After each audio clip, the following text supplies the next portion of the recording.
Hi everyone, in terms of getting ready for 2021, one of the things that happens is that guests arrive and they always ask for recommendations.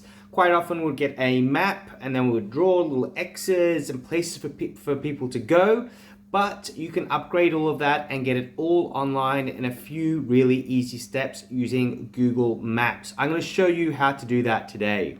So to create Google Maps, it's quite straightforward and quite easy. And what it's going to do is it's going to improve your guest experience and also show people the places that you recommend. Now, of course, your guests can jump onto Google and they can look up restaurants and they're going to find local restaurants. But what you want to do is you want to give them advice as to places that you personally recommend. So you can create your own custom map with Google Maps. You can create a QR code that then links up to the map that then you can put into your guest book or put it on the wall. And it's a really great way for you to deliver a unique experience for your guests. So what I'm going to do is we're going to create a Google map.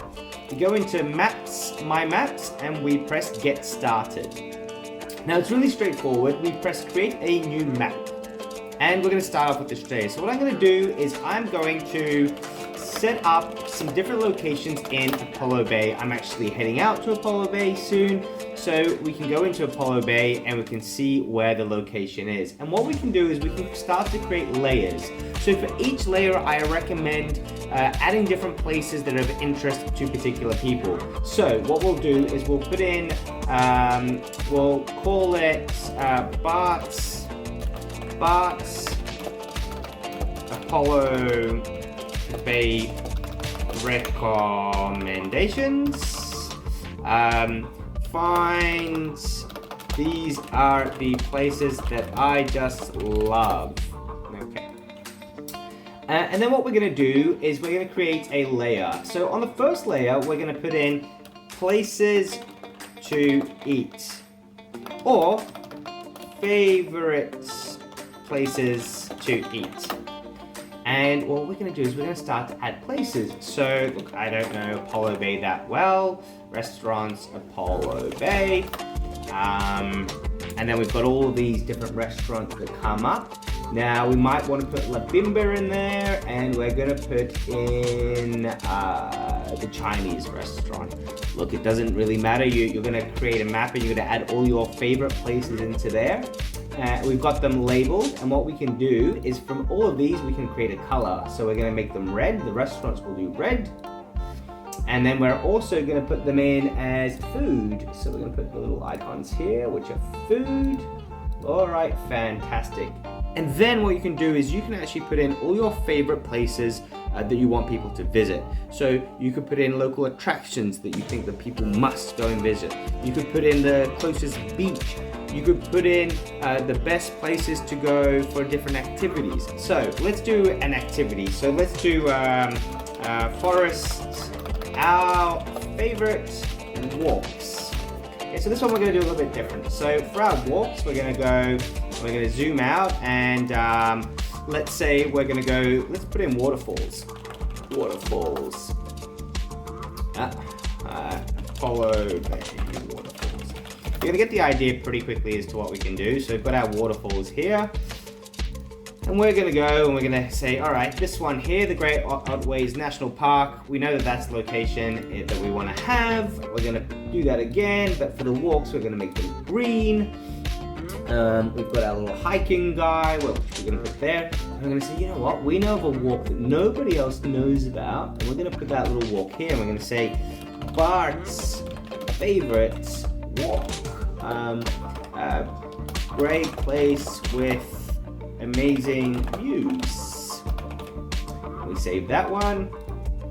And we're going to put in this one here. And so what you're doing is you're creating a unique experience for your guests. And no one else is going to have this particular map apart from you, because you're the one who created this map. So now we've got our favorite restaurants. We've got our walks. So what I'm going to do now is I'm going to put in my favorite beach locations. So to put in the favorite beach locations, I'm going to add another layer, and this one we're going to call beaches. So we go here, we rename the layer, we call it beaches. My favorite ones. And Great, so that's there. Now we're gonna go and we're gonna create our own custom pin. Now you can do a search for it, or you can try to create your own pin. We're gonna say stunning beach, and then what we do, so now it's put itself here. Once again, we're gonna change the colors. We're gonna make the beaches blue. And we have a nice icon for beaches. It doesn't look like it. Oh, but we can do a search, so we can put beach. Fantastic. So what we're doing is we're creating a custom map which can have a unique experience for your guests. What you can also do is you can put in different locations. So you could say, you can create different tours, different walks, you can add all sorts of data to this map, and you'll develop it as you go, and you'll add different bits and pieces as you go. So what we're going to do now is we're going to preview it, we're going to see what it looks like to a guest, and we can see those walking points. They can go through and they can remove what's not relevant to them. We've got places to eat, favorite beaches, and this is all free of charge. It's a great way to create a unique experience for your guests, highlighting what you really enjoy about the local area. I hope this video was useful for everybody. I'm wishing you all a fantastic week and have fun creating those maps. Make sure that you attach a QR code to them, and then that way people can go and access them and have a look at what you've created. Thank you so much. Bye-bye.